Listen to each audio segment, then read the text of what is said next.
What's up, guys? Welcome back to Newswave. So with the release of all of these financials for Nintendo and the Switch 2 sales that just blew away expectations, Nintendo did talk at length about a bunch of different avenues going forward, and that did include the future for the Switch 2 and even some reveals outside of their main platform. We'll go over all of that here today.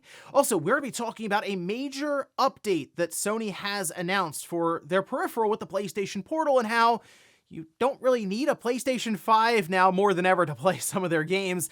And we also have a what-if scenario, as in what if we got a sequel to Dante's Inferno from way back in the day on like the Xbox 360 or the PS3. Well, now there are some new details that got out there in a report, and man, what could have been? All of that and more. Guys, if you enjoy these videos, make sure you hit that like button. Helps out a ton. And if you're new here to the Spawn Wave channel, make sure you subscribe down below. We're here every weekday morning, 8 a.m. Eastern time, going over the world of gaming news, trying to keep you up to date. So if you don't get a notification, just know there's probably a video here for you in the morning. And we're going to start today with an update on that Crossbuy button that appeared behind the scenes through data mining with Sony and their PlayStation 5. Well, now we have some corroboration around this. This we can actually see over on D-Labs.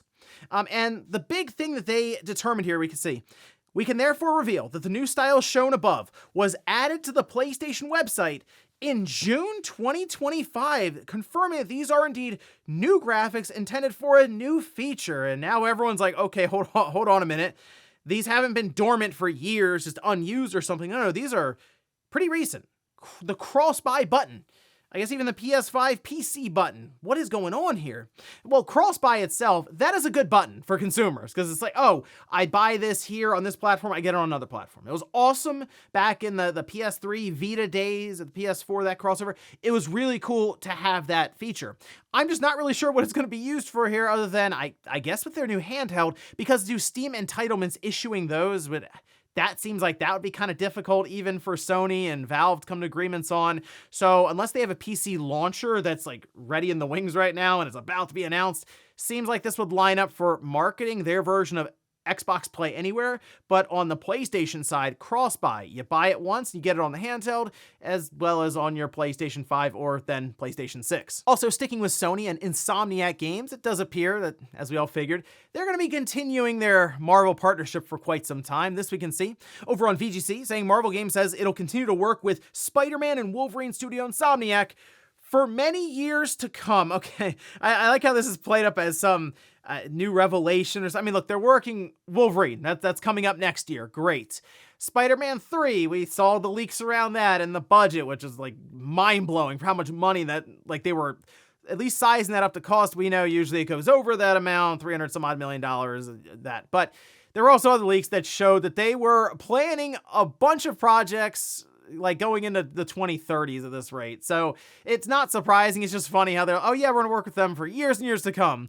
Like a bunch of us didn't already see the leaks anyway, but yet Insomniac, while they do Ratchet and Clank, as we've seen here and there, they are primarily the Marvel studio, and based on a lot of the projects coming up, that's what they're going to be for quite some time. Oh, and here's some unfortunate news. Terminator 2D No Fate has been delayed again. This is like the third time, and this we can see over on their social media account, where they say the physical components for all editions have now finally arrived, following the ongoing delays that pushed us off our previous schedules. However, we now have to assemble the physical editions, which we need some time to do. Because of this, we are moving the launch date of Terminator 2D No Fate to December 12th, 2025 for all physical and digital versions of the game. What a shame, because I mean, the game has looked great as they've shown it. Definitely a callback even to like the old Genesis days for Terminator. But they keep delaying it, and a lot of it has to do with them wanting to release the digital and the physical version day one. And look, I get it, but it is frustrating if you don't really care about the physical edition. You're just like, okay, I could have played this game over and over again by now, right? Again, third delay now. So here's hoping all this works. I mean, they say they have everything in, they just have to assemble and get it all set up. So hopefully, yes, they will be good to go in December here, because they're running out of time for the game to come out in 2025. So here's hoping everything goes smoothly when it comes to assembling and then shipping this stuff out, because I'd like to play this game like sooner rather than later. And guys, with some of the quick news out of the way, let's get into the bigger stuff. Let's start right away with Nintendo, who did release some pretty impressive numbers for the Switch 2, with the hardware being now over 10 million units sold in its first 4 months. But alongside of that, since they're at like the six-month mark for their fiscal year currently, heading into the holidays, they had a lot to say about their future strategy, yes, with the Switch 2, but also just all the other initiatives that they're currently doing. And they released this in, I mean, a PDF file of like 50 or 60 pages. There was a lot going on here, and I went through and picked out some of the highlights that I thought we'd take a look at. But along with this, they also released another application, and I think at this point they have 4 apps. So the latest one is the eShop app. Okay, so here it is over on the iOS store, for example. And I mean, I took a look at this. It's a way, I guess, to browse the eShop easier. I mean, you can browse it away from, you know, your Switch 2 then, which is great. You can see recommendations, different sales that are going on. And interestingly enough, you can see like information and data for tracking for your different games and how much time you've spent in them, even which days you played, like 4 or 5 hours. You can see that kind of a breakdown. So people are having fun going back even to the Wii U or the 3DS days to see how much time they put into any one game. But the thing with me, for this app, I thought it was going to be a situation of, oh, cool. You go on the app. If you see something on the eShop you want to buy, you do it all in the app, and then it just tells your Switch 2 to start downloading the game. No, when I go in there, it then shoots you over to the website. So it's still kind of broken up there. I would have liked to have seen it be all in one in terms of the eShop experience, but maybe they didn't need another app for that. I don't know, but that is something I would like to see them maybe update this application to be able to do. Anyway, outside of that, they did release a pretty large PDF file with a bunch of different slides going over the future for Nintendo. So going forward, Nintendo will be shifting development to focus primarily on the Switch 2. That shouldn't sound surprising to anyone, but keep in mind, in 2026, they do have Switch 1 games coming up like Tamagotchi Life. So I mean, they do say that now, but the Switch 1 is still at least something they're focusing on here in the near future. But as we know with development, usually you plan years and years in advance, so now it seems internally they're pretty much moved completely over to the Switch 2. They say 90% of people who purchase a Switch 2 have played Mario Kart World, so 9 out of every 10 people who have a Switch 2 have at least tried out Mario Kart World on their system. Not surprising based on some of the information we've seen about the bundles being heavily skewed towards the Mario Kart World bundle, and it's like, why not? You save $30 on the game, get it for $50. 84% of Switch 2 players moved over from the Switch 1. This means that there are 16% of people with the Switch 2 who did not have a Switch 1. And that's kind of interesting because we do think of early adopters for a lot of these, you could say, sequel systems, okay? So very familiar system from what we had prior. Usually you think of that being almost completely Switch 1 or previous owners of that generation. 16% of more than 10 million, that's still a fair amount of people who are just like, oh, okay, cool, I guess I'll jump into the Switch ecosystem for the first time. Now, they say that they will continue to make and sell Switch 1 systems if enough demand persists. And people are, of course, going back trying to figure out if the Switch 1 is going to be able to pass the PS2. The DS is obvious. It's already done that, I'm sure, by now. It's just Nintendo won't update this list again for best-selling systems until February. But the PS2, Sony did the quick ad. They found some systems in the middle of the night and threw them on there. And that's 160 million. So that's kind of the question. Can the Switch 1 end up catching that? And we'll see. I mean, it really, again, depends on demand. I think it would be better for Nintendo going into next year to drop the price on the Switch 1, whether it's back down to 200, or I think consolidate a lot of their systems for the Switch 1 together and do that weird thing they did with the 3DS where they just showed up one night after the Switch 1 had come out. And like, oh yeah, here's the 2DS XL. Do something like that with the Switch 1 and just make it cheaper to attain one, and I think they would get there. Anyway, they go on to say that they wanted to reiterate, the core of their business is indeed the dedicated console, the system, the Switch 2. They showed a whole graphic around this, and again, sounds obvious, but think about everywhere else right now, especially with Microsoft, where they're taking a lot of focus off of the dedicated console. Nintendo's still like, nope, we're all in on this thing. This is the core of our business, and we're building out from it. Now, they say 128 million annual playing users are part of their ecosystem. 400 million Nintendo accounts have been made, and there are now 34 million NSO members. It's kind of leveled off, I will say. It's not growing at a rapid pace right now, and that has been a question for a while. These subscription services, is there a ceiling? Is there a roof? Even if you have 128 million annual playing users, will many of them just say, nah, I'm good on NSO or whatever subscription you're offering? Kind of seems that way, looking at NSO, looking at PlayStation Plus, and looking at Game Pass. They did also seem to hint at 2 more movies that are in the works. Now, they say that there are many movies or many plans they have for cinema and film at this time, as they did show some like dots and stuff to the side. But for the most part, I mean, look, 2 question mark boxes that are after the Legend of Zelda movie that'll be in 2027. They're kind of on this run now of maybe almost a movie per year, as crazy as it sounds. I mean, think about it. They got the Mario Galaxy movie next year, the Zelda movie in 2027. Is it hard to believe that they could have even a Donkey Kong movie, say, in 2028? Not really. Not out of the realm of possibility, but Nintendo sees the amount of money they can make at the box office, so why not keep pressing and, of course, dress it up and tell investors all about that money-making opportunity.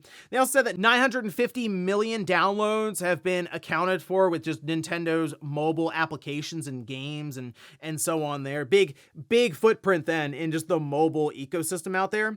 Nintendo's cash reserves. They talked about this because they have to explain to investors why they are not spending a lot of the money they just have sitting in the bank. And outside of the usual, hey, it keeps us safe, it lets us sleep better at night in case there's a fluctuation in the console business. They did talk about acquiring developers, and they've already done this with like Shiver, the Nintendo Pictures, right? They renamed them and moved and acquired them. Next Level Games. So this is something they've done, but they're a bit more careful about it. They even mentioned like Nintendo DNA and that kind of stuff. So that's kind of the idea. One of the strategies that they at least outlined was the idea of being able to acquire developers to strengthen their overall team. But it just seems like right now Nintendo is firing on all cylinders with the launch of the Switch 2 and going forward.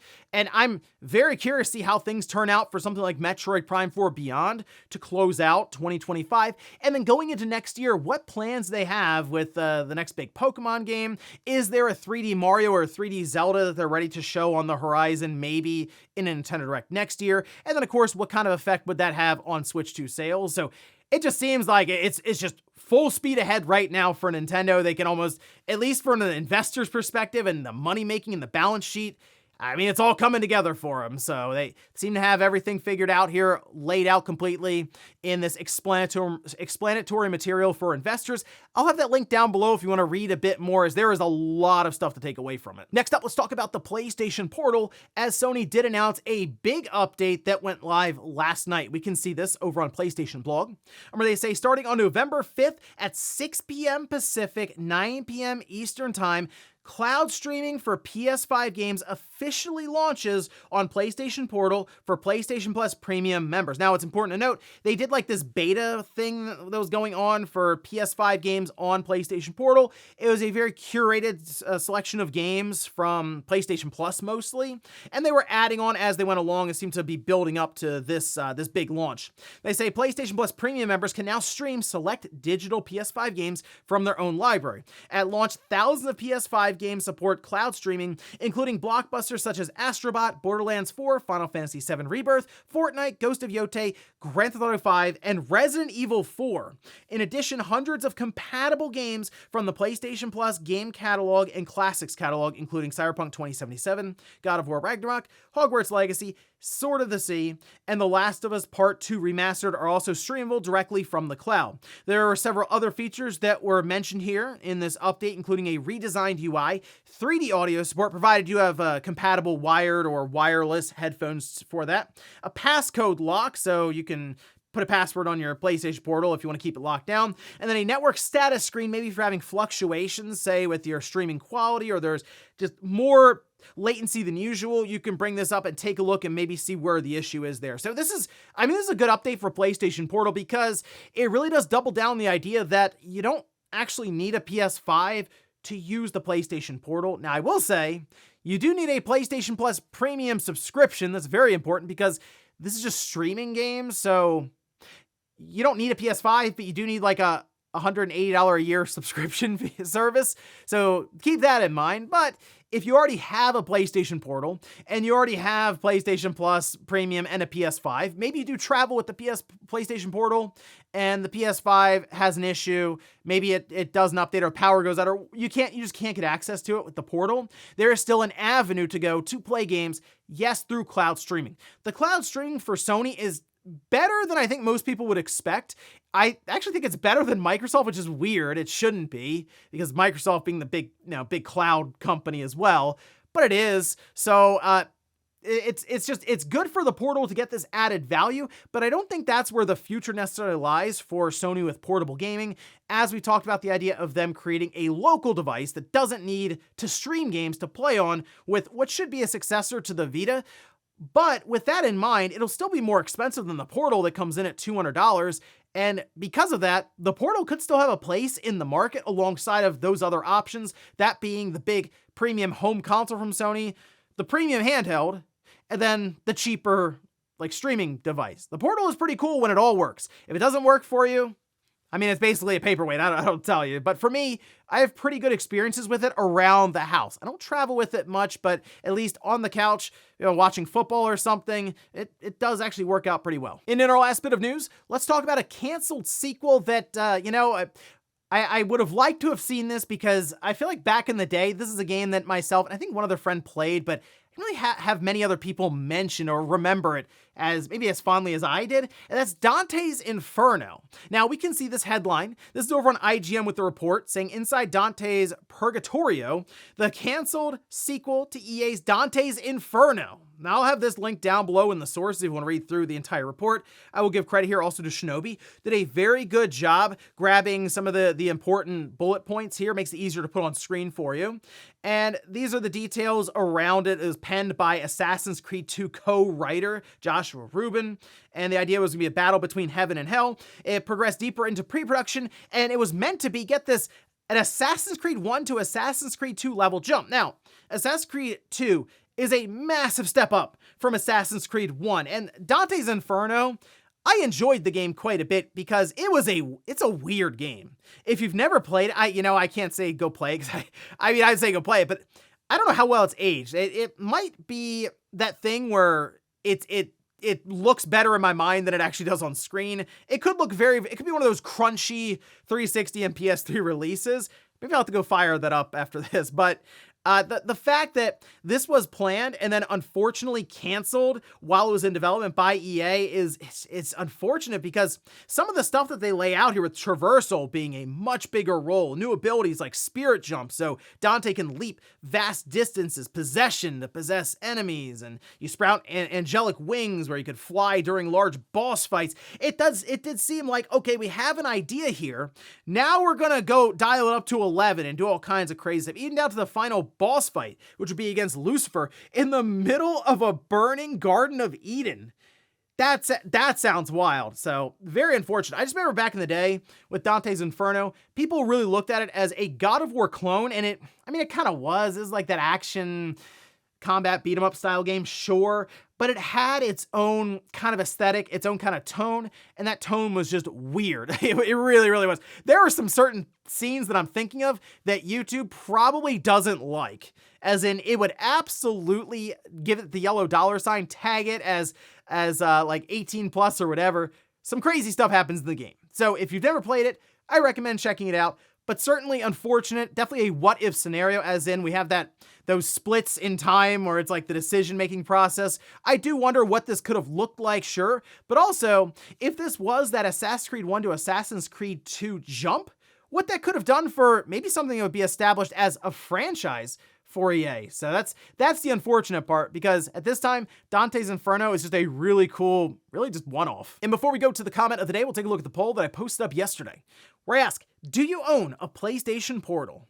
Wow, 14% say yes, 86% say no. I was not expecting this to be like majority or 50-50, nothing like that, because we know in the US, based on some recent statistics, that about 5% of PlayStation 5 owners have a PlayStation Portal. All right. So while 14% here, that's just above that amount outright. So this is trending above what seems to be the average or the market trend. So interesting. I was kind of thinking it'd be below 10%. 14% is pretty good.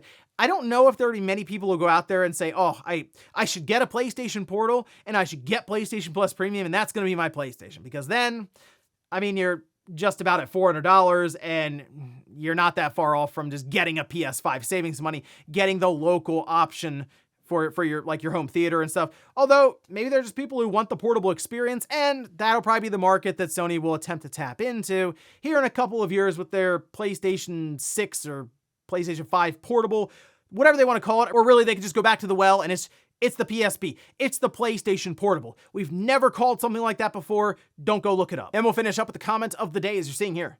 This is from MK, who says, I am a Switch 2 owner who never had a Switch 1. I'm going back now and trying games like Super Mario Odyssey that I missed out on. This is where Nintendo really needs to accelerate here. They have to figure out two things. One, how to get more of these Switch 2 enhanced free updates out there. I know they're doing these other ones because, yeah, they're making money from it. But you just mentioned Mario Odyssey. That got a free update, and it looks awesome on the Switch 2. So Nintendo should consider doing that because there are going to be people who might want to go buy it, and these evergreen titles for the Switch 1 can continue being evergreen titles into the Switch 2 generation, just by default, by just having better resolution and visuals and stuff. So that is the other problem. They're not going to be able to do all the games out there. There are a lot of games, third parties, etc. Nintendo really needs to think about developing some kind of setting or system setup behind the scenes for upscaling for the handheld mode. 720p stretched out to the 1080p screen on the Switch 2 doesn't look great. It like really crushes the image. It's stretched out, looks kind of blurry.